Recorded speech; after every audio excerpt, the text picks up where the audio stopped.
my room and it's got a metal stand, so there's no chance of it collapsing. And if you want to put the fall in up, I'm recording, so if you want to put the fall off in the video, insert it here. One driver in his first season in a new team where he's been...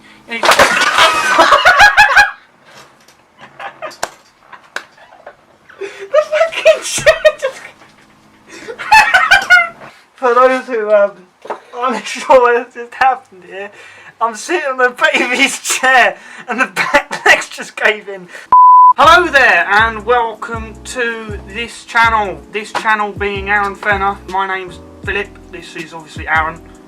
This is something different on the channel, hence why I'm introing it rather than him. We said for the longest time now that we was, well, he said that we was going to be bringing in Formula 1 content into this channel, and we're finally doing it. Here we are with the 2021 predictions. Before we get into it, make sure you smack my car. We're not going ball, we're going with car this time because we are cringy. Smack my car. Make sure you do it faster than the Ferrari from last year.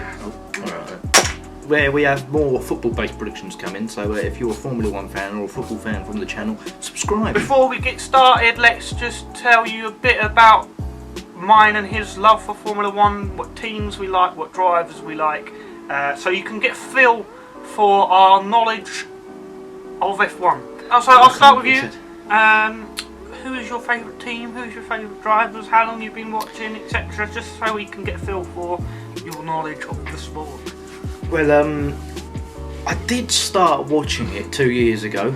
I watched it was some GP, and I couldn't get the gist of it. I watched a couple, I tried, but I couldn't get the gist of it. And then when lockdown came, we downloaded F1 2018, and then it went to 2019, and then 2020, and since then I've just liked watching F1. So I am the noob of the sport, and I've only watched half a season pretty much, with races like Canada, Monaco, Brazil missing from the original calendar. I haven't seen races like that live, but I've watched the Brazilian GP from 2019, I've watched the Canadian GP from 2011, so I've watched a few races that are decent, but in real time I haven't watched them.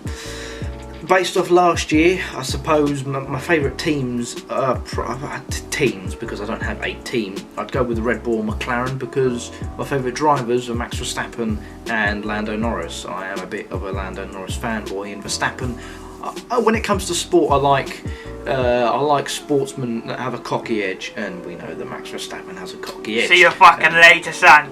But I do have a soft spot for Pierre Gasly because he bagged me some money when he won the Italian Grand Prix last year. So yeah, that's me covered. What about you? I've been watching Formula 1, fuck me, since I can remember, really.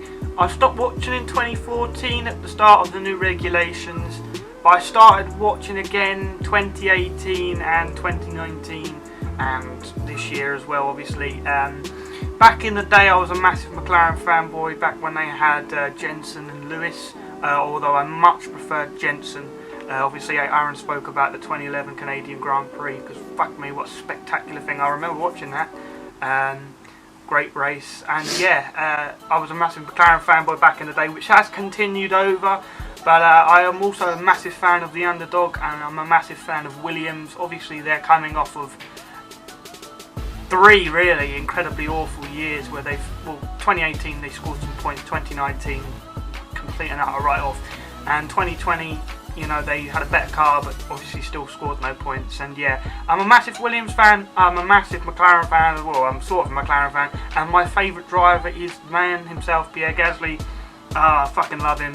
Drive to Survive, when he came in part way through 2017, you know, although Brendan Hartley was somehow one of my favourites at the time as well. Pierre Gasly. That's where we contrast, because on F1 2018, Brendan Hartley always crashed into me, so I fucking hate the kid. Yeah, Pierre Gasly. I was not watching the one race I missed last year. Monza was the race he won, and Aaron was on the phone to me, and I don't think I've ever run further in my life, ever. Yeah, let's get into the video. So the topics we're going to cover in this video is the championship standings for drivers and constructors, Any surprises of the year, good or bad? You know how some drivers are going to do. Obviously, we've got a few driver moves going on. Got new drivers coming into the sport. And yeah, and there's any other questions that we may have about this season, obviously we can answer it. You can answer it in the comments below. So we're gonna, first of all, as a little warm up, we're going to do what we think will be the best race and the worst race of the season. So yeah, the race that I think will be the worst this year. Last year, you told me not to watch the Russian or the Spanish Grand Prix, for example. I didn't do so, so I'm just going to pick the Russian Grand Prix because everyone on Twitter said that it was going to be shit, and it was okay. It was other than the midfield fight, yeah, it was shit. Yeah. The best Russian Grand Prix so far, I'd say. The best race that I think, based off what I've seen of races, I would say Silverstone. I think that would be a good race this year because of the midfield pack, and you know, it's a hard track, but some sections are easy, so I think it'd be a good race. But a race that I'm excited to watch is definitely Brazil because I love the track on the game, and obviously watching the 2019 GP when I watched it back last month, it was fantastic, and it can definitely throw an upset in the spanner, and it decides titles because Abu Dhabi, fuck off. Obviously, we must stress that current situation that I'm not going to get into because everyone knows is playing havoc on the F1 calendar. We already had Australia postponed the start of the season, so Bahrain will take pre-season testing and the start of the season before we go to Imola.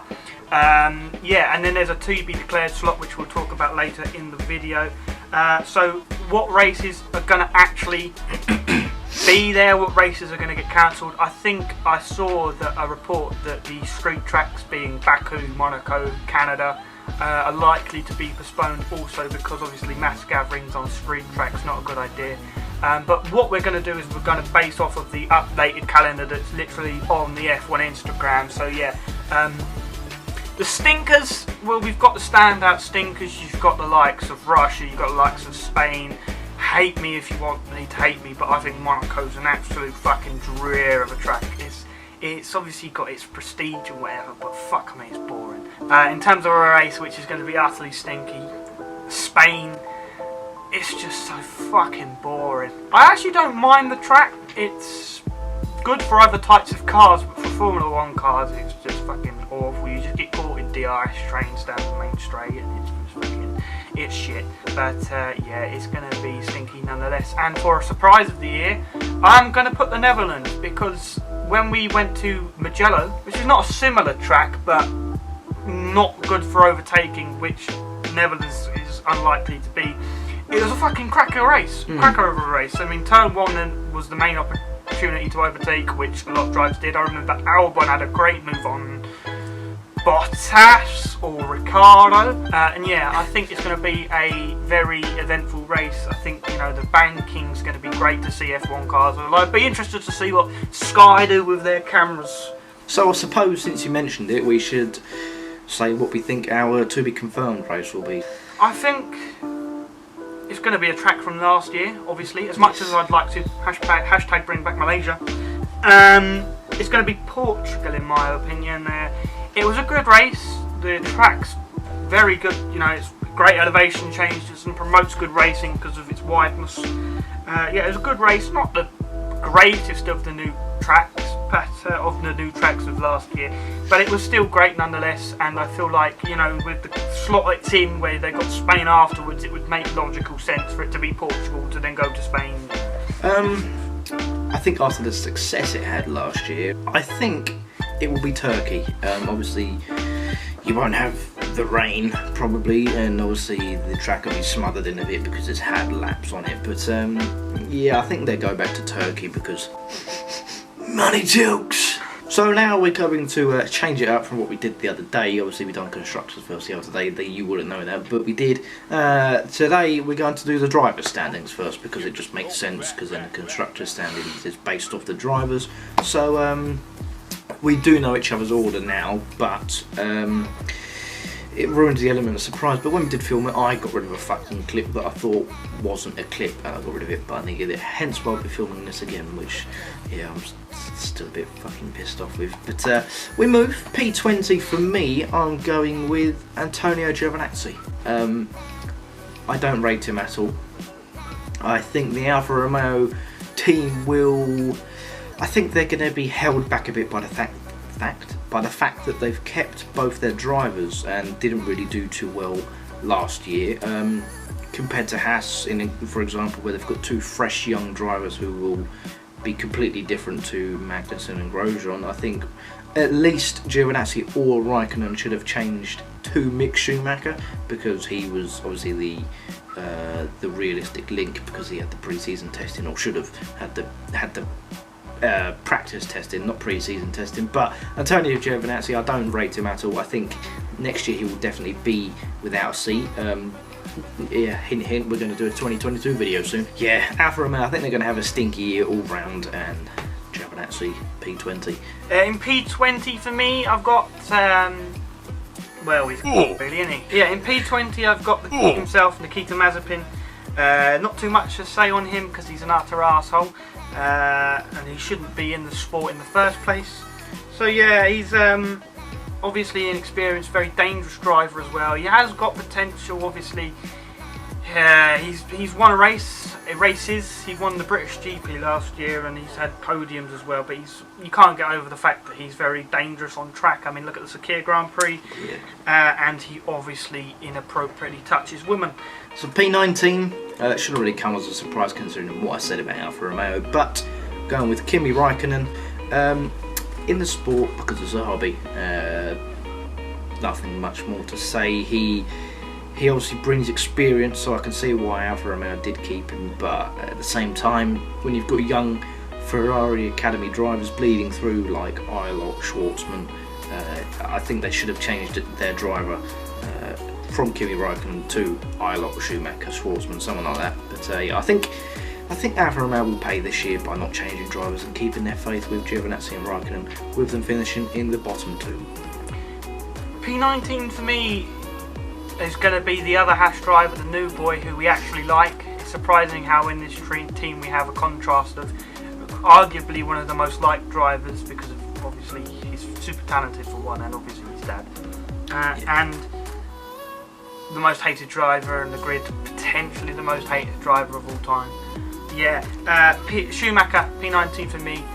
When you bring in two rookies into a team that's, you know, struggling a lot, I don't think that's going to be the greatest of ideas. I feel like keeping one of the drivers that they had last year, presumably it would have been Kevin Magnussen, would have been the best idea to go alongside Schumacher. And they're going to pay for that. Obviously they're moving, you know, with the regulation changes and everything, you know, with a new car, everyone's going to get used to it. So, you know, doing it a year early isn't the worst decision. But yeah, he's going to have a tough first year. Yeah, P18 for me, we have the first Haas driver, and it is going to be Nikita Mazepin. From what I saw of the F2 highlights on YouTube that came out, he has potential. He also is a reckless driver. There was a move that he done, I can't remember what track it was at, but he went onto the grass just to get past when he could have went to the left. But yeah, P18, Nikita Mazepin. P18 for me is the first of the Williams lineup. Nicholas Latifi, much like Nikita Mazepin, but more liked than Nikita Mazepin. I actually quite like Nicholas Latifi, but it's just a shame that his skills in his first season, which, you know, we can't understate, it was his first year, Rookie of the Year. Yeah, he wasn't great. His race pace was alright, but his qualifying was just absolutely awful, and that's what really set him back. While George is, you know, one of the greatest drivers or potential drivers on this grid, Nicholas is not very good, and he's not going to score any points again. It's really hard for him when you're going up against such an incredible driver to try and stand out. But yeah, P18, Nicholas Latifi, another tough season for him. Yeah, P17 for me, I've got Nicholas Latifi. The only thing I have to add to that is you spoke about George having class. George Russell has pure driving skill, and Nicholas Latifi has pure money income. Although the coffee is good, Lavazza coffee is good. In P17 for me, I've got the first of the Alfa Romeo drivers. I think this year is going to be extremely close between the back end of the midfield. It was last year, but I think it's going to be even closer this year. And I think Kimi Raikkonen is going to finish P17. I much echo Aaron's comments. I feel like he should really have hung up the boots last year, and Alfa should have gone with someone like a Callum Myler or a Schwartzman. But obviously, in a backfield team, they're going to need as much experience as possible, and I can also understand why they've taken up the year extension for him. And yeah, I think he's going to struggle. I think, you know, you can only go so long in this sport before you start to stink up, and I feel like Raikkonen is starting to stink up. Obviously, he has his moments. Portugal, you can go and look at the start of the lap on the F1 YouTube channel, how many places he made up, and obviously Imola, he was in the podium points, I think, until the flaws of the car were shown at the restart. And yeah, I won't say too much else. P17, Kimi Raikkonen. So P16, I have the other Haas driver, Mick Schumacher.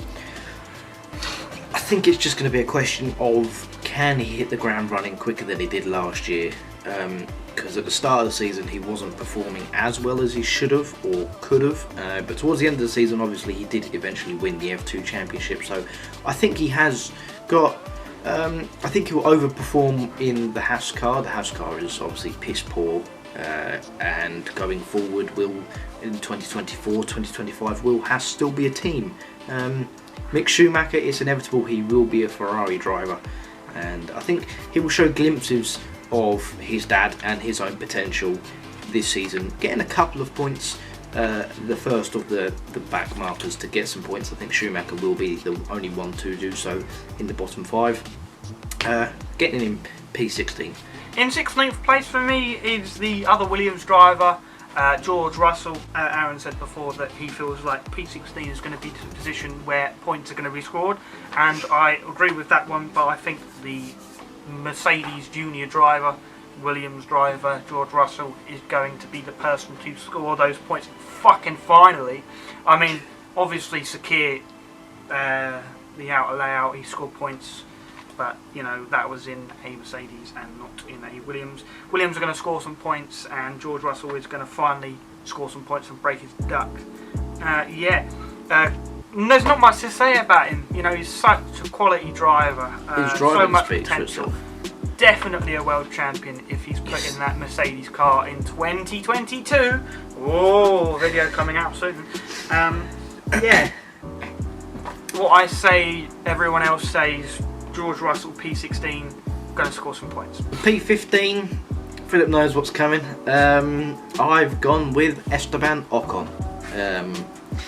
I do not rate him at all, and I think people were saying that he was on par with Daniel Ricciardo towards the end of last year, but Daniel Ricciardo was fantastic all year, so to say that Ocon was on par with him, no. Ricciardo overperformed in that Renault. Obviously now they're going by Alpine, and I think although Ocon can learn off of Fernando Alonso, I think the pressure of trying to keep up to a two-time world champion will get to him. Obviously Ricciardo's not a world champion, he's a race winner, but Alonso is a different breed to Ricciardo in terms of name status, and I think Ocon will crumble under pressure. I think being a French driver in a French team will get to him. Obviously he was before, but Alpine in a French sports team, not Renault, they've got a bigger name as a sports team, so I think he'll crumble, and yeah, Ocon, you're shit, fuck off, I don't like you. P15. P15 for me is the other Alfa Romeo driver, and someone who I tipped to have quite a good season. Unlike what Aaron thinks, I feel like Giovinazzi is not as bad as what people make out. Obviously I said that P16 was going to be a point scoring position. I think it's going to be really close between Russell and Giovinazzi, but I feel like the Alfa Romeo car is, with the new Ferrari engine, is just going to be slightly ahead of the Williams. So P14, I'm going with the third new driver on the grid, and I'm going with Yuki Tsunoda. I think in the AlphaTauri he definitely will show some glimpses of what he did in F2. I do think Alex Albon should be in this seat, but Japanese money talks. A Japanese driver in a Honda powered car, AlphaTauri, Red Bull, money talks. So yeah, I think, yeah, and he's got some driving ability to get some points, and being alongside Pierre Gasly as well, I think that'd be a good boost for him. I think it could be a decent partnership. Yeah, I've got him in the same spot. I echo his comments, Aaron's comments a lot. I think he's a very talented driver, and I feel like he is destined for a Red Bull seat. There's always one driver in the B team, so to speak, or sister team nowadays, as they're referred to, AlphaTauri or Toro Rosso, depending on what you call them. Yeah, there's always one driver who you think he's destined for it, and Gasly had his shot, blew it, and didn't blow it. Unlucky, my guy. But Tsunoda, you see something in him. Obviously, he's got that Honda link, and obviously Honda aren't going to be in the sport. That's a different video. That's me rambling on. Yeah, Yuki Tsunoda, I think, is going to show a lot of glimpses of potential, and I feel like he should be given time. Red Bull, give the fucker time. Don't just give him a season and chuck him in. Give him time to marinate, and I think he'll come good. So yeah, P14 Yuki Tsunoda. P13 for me, we have a guy that I think will have a fantastic season, scoring upwards of maybe 20 plus points. I'm going with George Russell. I think his Mercedes experience will do wonders for him, and I think the Williams car will take a massive stride forward with Russell, not Latifi. They had glimpses of hope last year. It was just the final product of staying in the race or collecting some points. Because Russell was fighting with the Ferrari car, and obviously Ferrari are going to take a step forward, so I think Williams will look to take a step forward and try and be on par with Ferrari in terms of some races and some tracks. And I think Russell is definitely the man to get them some points. It will be a massive step forward for Williams, considering their name.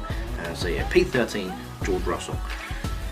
P13 for me, I don't know whether this would be quite surprising. I feel like it's quite controversial. But I've got the first Aston Martin driver. I've got Lance Stroll. He's a very complicated driver. He's good, but he's shit. He's likeable, but he's not likeable.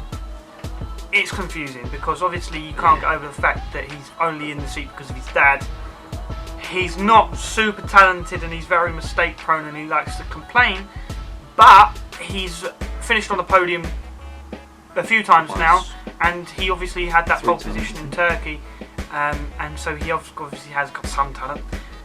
Yeah, I just feel like the Aston Martin team is not, this is a hint towards the constructors, but they're not going to be quite as good as what people make out. P12 for me, so not really controversial considering we're both going with Lance Stroll. Not in P12, but you know what I mean. I think he'll be lower down the grid. I think, yeah, he shouldn't be in that seat. Realistically, if Daddy Stroll wasn't there, it would be Perez and Vettel. But of course, Daddy Stroll exists. It'd be a bit rude to say he shouldn't exist. But Lance Stroll in Aston Martin shouldn't exist. He's shown that he has some talent, obviously being the driver that got pole position in a tough Turkey track. Tough Turkey track. Tough at turf more, a tough Turkey track. P12 for me, I've got my main man. I've got Pierre Gasly. Obviously last year, incredible season. Lots of underdog performances, and then we obviously need to speak about the obvious, his win at Monza. Fuck me, if I was watching, it would have been absolute scenes. It was absolute scenes anyway. Incredibly talented driver. You could do a deeper dive into his career path and that season at Red Bull, but that could be another video, or you could watch other videos on it. I don't want to beat a dead horse. If you look at him now, he's incredibly talented, got a lot of potential. Maybe not destined for another try at a Red Bull seat, but definitely if you watch the 2022 predictions, there's a lot of rumours going around circulating him. Maybe moving teams. P12, Pierre Gasly. P11 for me, I'm going with Pierre Gasly. You look at probably P12 upward to probably about P4, 5, depending on how you base it. a lot of drivers, probably towards the back end, like Stroll and like Gasly, for me, you think, that's actually a shit season. But in all fairness, the midfield is just jam-packed and it's going to be fantastic. So I think P11 will be a good result. I think it'll be very tight from P11 to P7 maybe. But yeah, I'm not going to speak about what Pierre Gasly's done or anything because Philip's just said that.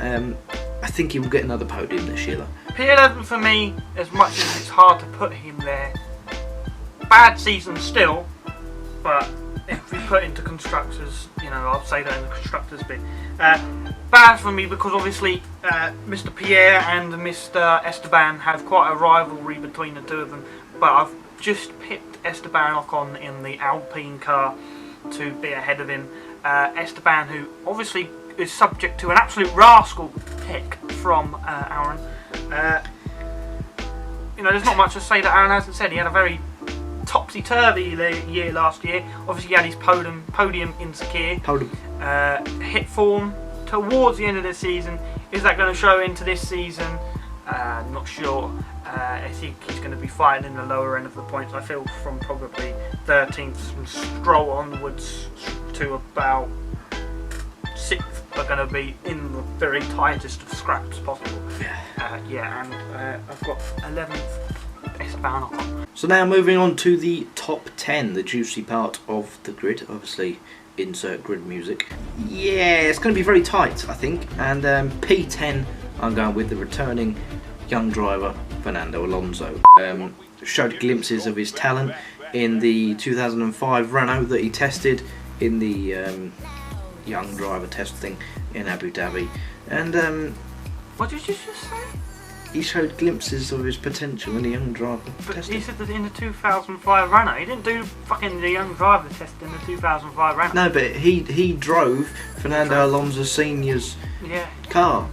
So he's but yeah, I think Fernando Alonso, he will get the best out of this car in its first season. I think there will be a couple of problems with it. Obviously, you're getting a new team principal, so that could play a factor. Who fucking knows at this point? But he'll be around for 2 to 3 seasons, I think, Fernando. And P10 on your return, not too shabby. P9 and P10 for me are separated by about as thin of a margin as you can possibly imagine. I feel like, it's just going to be so close. I've just put Vettel in P10. It's quite clear who's going to be in P9, but I'll put Vettel in P10, obviously coming off of a tough season at Ferrari. Barrels and barrels and barrels of experience and, greatness in that, in Sebastian. In his first season, new team, he's not going to be as comfortable as he would be coming off of, again, a drizzle year at Ferrari. But there's potential for a little podium and a Grassi Ragazzi in the most British way you can put it. P9, I suppose you got Fernando Alonso, yeah. And not much I can say that Aaron hasn't said. So yeah, like Philip with Alonso and Vettel, P9 and P8 for me are very close, and I think I'll speak about it more when it comes to the team and the constructors, but I think these positionings for the drivers will be hampered by their inter-team battle, because there's no number one driver. I'm going P9 Carlos Sainz and P8 Charles Leclerc. I think this will be a very interesting battle. I think it'll be very similar to 2019 between Leclerc and Vettel. But Sainz, he's a good driver, but is he that good of a driver to be in a Ferrari seat? I think Ferrari have kind of based this off the fact of last year and not what they can be or could be going forward with the new regulations. When you look at it from the outside as a fan, Leclerc is the first driver, that's clear to see. He's their golden boy, and eventually we will see a Leclerc and Schumacher partnership. Sainz is there to fill that void at the minute because Vettel, it's clear he's not what he was, and it's clear he's not going to win the world title, which was their objective as a team with Ferrari and Vettel. But Sainz, he's there, he'll do a job. There will be some inter-team battle. So yeah, P9, Sainz, P8, Leclerc. P8, I've got Carlos Sainz. P8, I've got Carlos Sainz. again, there's not much I can say that Aaron hasn't already said. And if you want to say my P7, I think Lando Norris is going to be P7. Norris finishing ahead of, Sainz again, even though they're not in the same car this year. Sainz, good driver, talented, got a hot head on him when he wants to. Max Verstappen in 2016, I'd like to say. It was a very fierce battle between the two of them, and I don't think they quite like us much. Don't quite like each other. Sainz will get his elbows out. Obviously, Aaron said that there's no number one at Ferrari, so if Sainz is leading a race and Leclerc is fast approaching, what is the team going to do? P8, Carlos Sainz. P7, Lando Norris. Lando Norris is an incredibly talented driver. Unfortunately, I wouldn't say he's world champion potential, but I definitely think a solid driver for a number 2 seat at a top team. McLaren obviously could be that top team with the progression that they're making. Norris coming up against an extremely talented driver who we will get on to where he finishes. Overall a good season for Norris. P7, not going to hamper you. I've got Lando Norris as well. Ooh. So P6 for me, I'm going to go back to basics, I'm doing it individually. We have the Aston Martin of Seb Vettel. I think we will see glimpses of that young driver that was in the Red Bull car. He has potential to be a race winner again. Will he be a world champion? I suppose that's the question on everyone's tongues. Personally, no. Aston Martin, I think their main goal in the short term should be to challenge for the constructors, but to do that you need to get rid of Lance Stroll. Obviously, questions around Perez next year maybe, who knows, would he go back to Racing Point Aston Martin? Who fucking knows, that's a different topic. But Seb Vettel, P6, I think he will have a much better season than last year in Ferrari. Be much happier and be able to get the upgrades on his car that he wants. P6 for me is that driver who took the upgrades from Sebastian and obviously is Ferrari's golden boy. I've got Charles Leclerc. Don't think they're going to make a terrific jump forward, but I feel like they're going to have a sizable jump forward from what they were last year. Obviously rebuilding this new engine, hopefully giving the top more of a push, because when it's just Red Bull or Mercedes it gets a bit long, because we obviously know who's going to come out on top. Charles, incredibly talented driver, going to be a world champion. What else is there to say about him other than he's incredibly talented, got the most out of the shittest Ferrari last year. P5 for me, we have my surprise race winner of the year, based off of the actual teams that can contend, not taking in safety cars or anything. Daniel Ricciardo, McLaren Mercedes, that's all I have to say. Ricciardo, proven race winner, proven. He will get the best out of that car alongside Norris. Obviously, we've seen their partnership that they've had, not being on the same team. I think that partnership will thrive. And Ricciardo, cracking driver. If he stayed at Red Bull, would he have been a world champion? Probably. Probably not. I'm not too sure. I won't get into it because I didn't watch F1 at that point. But P5 race winner this year, Daniel Ricciardo. P5 Daniel Ricciardo, pretty much the same reasons. Only thing I would say on that is obviously we know that Daniel Ricciardo is going to be the number one driver, but if something happens on track between Ricciardo and Norris, is that friendship going to last as long? There could be some steam. Obviously, Ricciardo's used to having a younger teammate, and he obviously left because he had a younger teammate at Red Bull with Max Verstappen. Max started to take a lot of influence. Will Norris be that same person? I don't think so, but it's a question to put out into the universe. He's going to have a terrific season. Whether he's race winning or not, I don't think so. Definitely podium potential every race. So now we're moving on to the top 4. Should be shouldn't have come to a surprise as to who the top 4 would have been when we started the driver standings. P4 and P3 for me, I'm going to go with Valtteri Bottas and Sergio Perez. I've tipped Perez to beat Bottas simply because I think Perez is a better driver than Bottas, and Perez will show his, or fulfill his potential. Yeah, his fodder being in a decent car. I think this is Bottas's last year in the Mercedes, coming in the 2022 video.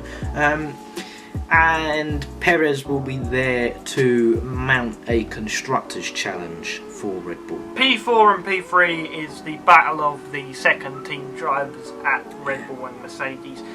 So it's obviously going to be one of the Valtteri and Perez to finish 4th, and I've put Perez just... I think he's an incredible driver. He's got his chance at a big time for a second time.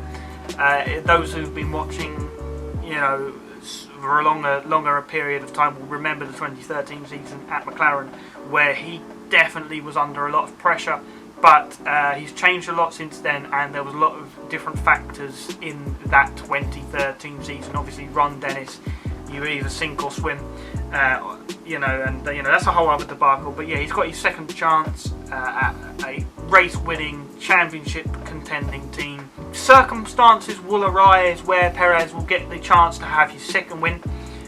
Incredibly emotional win at Sakir, coming from the back of the grid after crashing into turn 1. With Max Verstappen. Yeah, it's going to be interesting to see his relationship with Max Verstappen.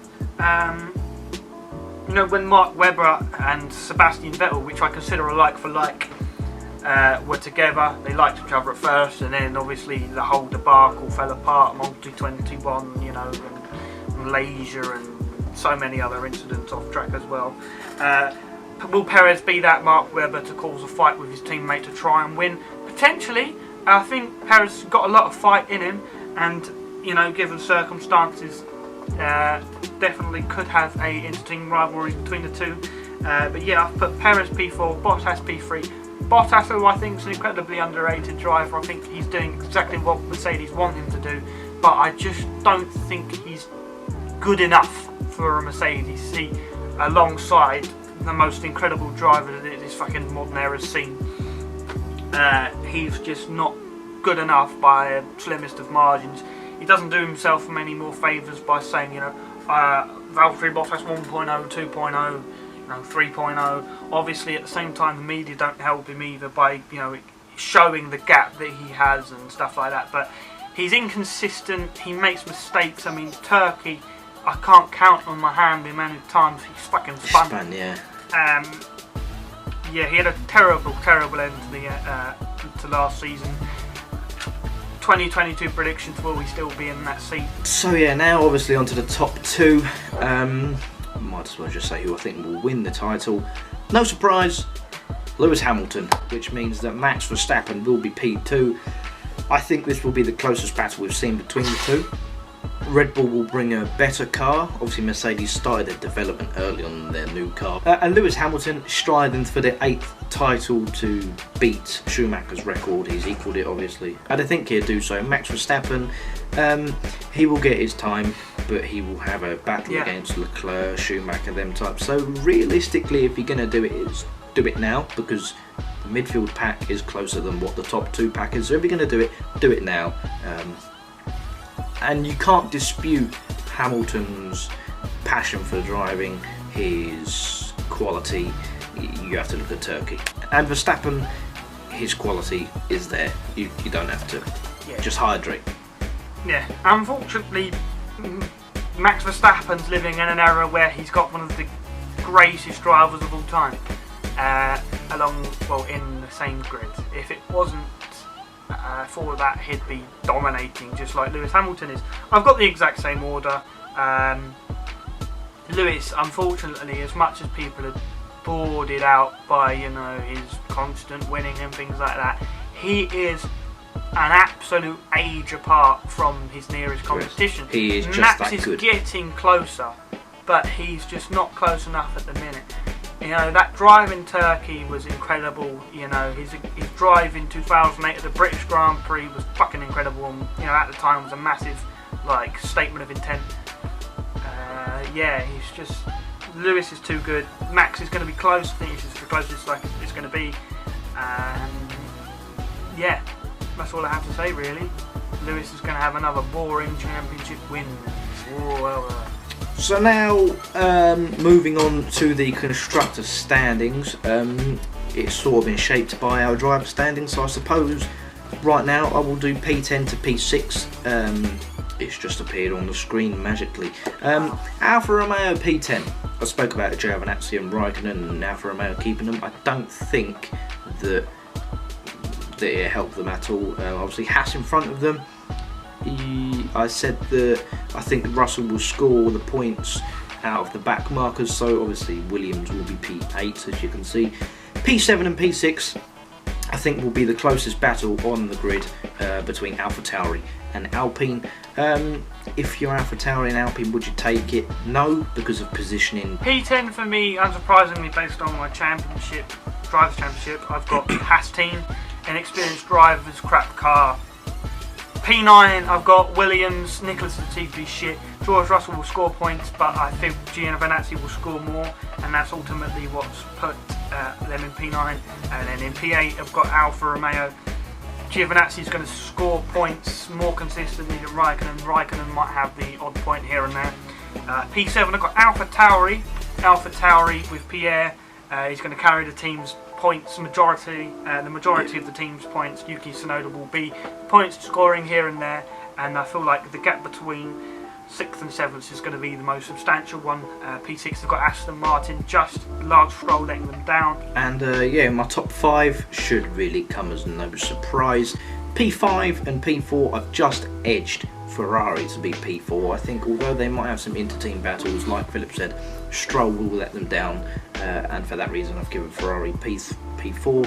And then for P3, P2 and P1, same as last year, McLaren, Red Bull and Mercedes.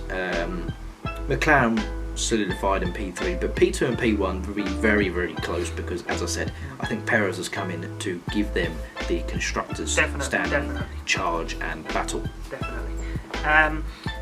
P5 for me, I said it was going to be a close battle between Alpine and Aston Martin in the Drivers' Championship, and it's going to be incredibly close in the Drivers' Championship. I've got Alpine just coming out on top like I have Alonso just coming out on top of Vettel. Ferrari in P4, an improvement, but not quite good enough to be on the likes of McLaren, who I've got in P3.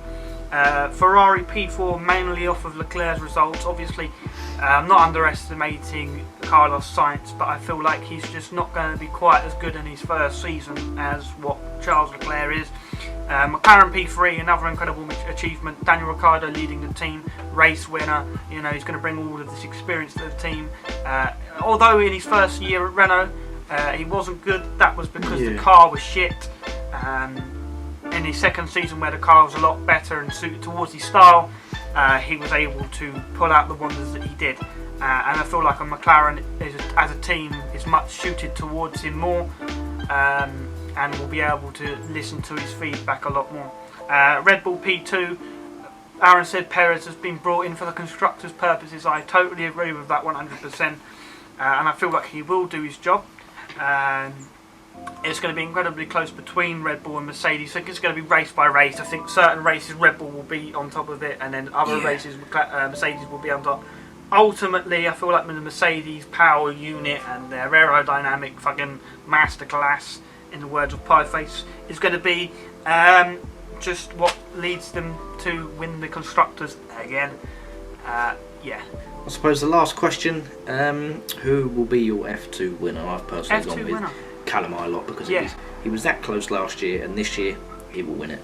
Yeah, I've got him to win the championship as well. Competition from the likes of Dan Tickton, maybe, with a wild card. Schwartzman. Jack Aiken, if they can sort their team out. Guan Yu Zhou, Schwartzman, you know. Those could be in the mixer. Close. Yeah. And could be in a seat next year. Yeah. That's going to be it for the video. Answer the polls that I put in the eye that is towards Philip, not me, so towards Philip. What, they're there? No, the other There. side. Yeah, so yeah, in that poll, there'll be questions in there, and comment your predictions down below. Anything you are interested in, you know, drivers, any mid-driver moves through the season, inter-team battles, anything you want to comment. I'm interested. Really, to see, yeah, I'm we're really interested to see whether is anyone the would world, like to have a the conversation. opinions of F1 is unmatched. Yeah. But yeah, drop a like on the video. Helps us out. We want to get as many views as we can and as much of a fan base for F1, because we're going to have we're going to have race by race predictions, just like the Premier League videos and the Champions League videos with the malarkey. But yeah, that is going to be it. We will see you later. Goodbye.